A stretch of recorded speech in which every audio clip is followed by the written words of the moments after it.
जय माँ लक्ष्मी। आज मैं श्राद्ध की चतुर्दशी पर जोगू भोगू नाम के दो आदमियों की कहानी सुनाती हूँ। वो दोनों किसान भाई थे। जोगू बड़ा भाई था और भोगू छोटा भाई था। जोगू बहुत अमीर।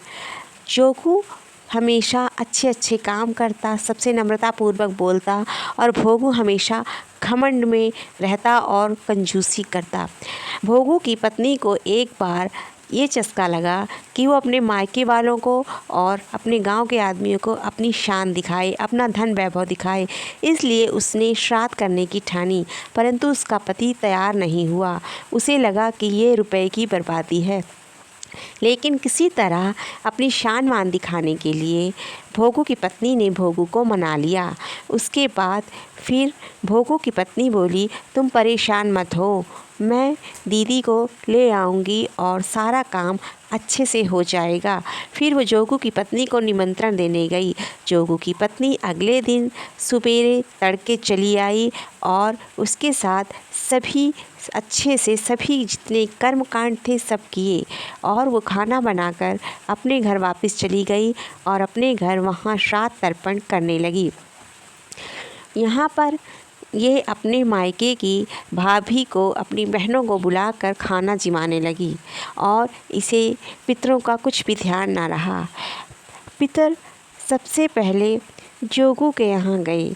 देखा उन्होंने कि वहाँ पर भूख से बच्चे बिलबिला रहे हैं, वहाँ कुछ भी नहीं है। जोगू के बच्चे जोगू की पत्नी से भोजन मांग रहे हैं, तो उनको ऐसे ही झूठ टरकाने के लिए कह दिया कि जाओ, परात से ढकी हुई थाली है, उसमें तुम्हारे लिए कुछ खाने को रखा है, जाओ उसे खा लो। जब बच्चे गए तो देखे कि उसमें तो कुछ भी नहीं है। वो बहुत रो रहे थे। फिर पितर बड़ी दुखी मन से जो राख पे थोड़ा सा श्राद्ध का अनाज रखा था, उसी राख को चाट कर आधे पेट भोगू के घर आए।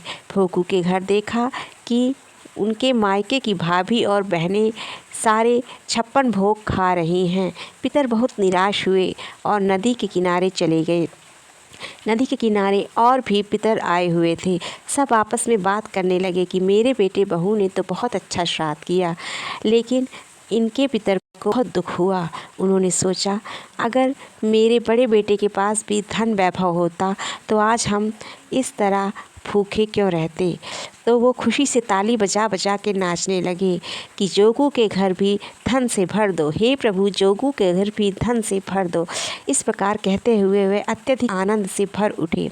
और क्या देखते हैं कि जब जोगू की पत्नी ने थाली हटाई, परात हटाकर थाली को देखा, तो उसमें सोने की मुहरें भरी पड़ी थी। उसने सोचा, ये अचंभा कैसे हुआ।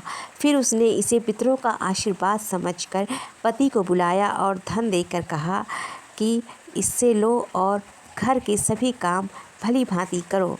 तो उन्होंने एक बड़ा सा मकान बनवाया और धन वैभव की सुख सुविधा की सारी चीज़ें एकत्रित कर लीं। अगले वर्ष फिर श्राद्ध का दिन आया। उन्होंने बड़े रुचि से 56 भोग बनाए और पितरों को बहुत आदर सहित उनका श्राद्ध किया। ब्राह्मणों को भोजन कराया, वस्त्र दिया और प्रेम पूर्वक श्रद्धा पूर्वक उन्हें अपने घर से विदा किया। पितरों ने उन्हें बड़ा आशीर्वाद दिया। उन्होंने भोगू की पत्नी को और भोगू को, अपने देवर देवरानी को, उनके बच्चे को सोने चांदी के बर्तनों में भोजन करवाया और प्रेम पूर्वक उनको भी विदा किया। इस प्रकार ये कहानी सुनने से ये मिलता है ज्ञान कि अगर हम अपने पितरों का श्रद्धापूर्वक जो कुछ भी हमारे पास है उससे अगर हम श्राद्ध या तर्पण करते हैं तो पितर देव स्वरूप हमारी झोली हमेशा भरे रहते हैं। हे देव, हे पितर, जिस प्रकार जोगू की और उसकी पत्नी का घर धन वैभव से भर दिया, उसी प्रकार सबका धन वैभव से भरे रहना। जय माता की।